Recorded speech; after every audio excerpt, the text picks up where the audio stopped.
Billionaire famous Arthur Peterson एक बार Stanford university में topper था, तो उनसे खड़े होकर एक स्टूडेंट ने सवाल पूछा, क्या हम कंपटीशन के साथ दूसरों से कैसे जीत सकते हैं। तो उन्होंने बहुत ही इंटरेस्टिंग जवाब दिया कि हम कंपटीशन से नहीं जीत सकते।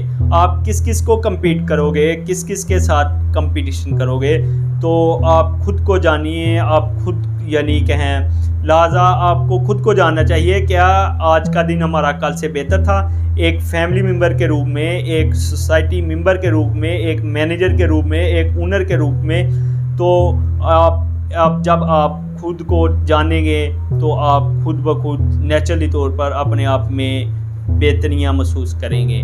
तो लिहाजा आपको कोई भी हरा नहीं सकेगा। तो काइंडली दूसरों को compete करना बंद कीजिए, दूसरों को आंखें बंद करके फॉलो करना बंद कीजिए, खुद को जीतिए।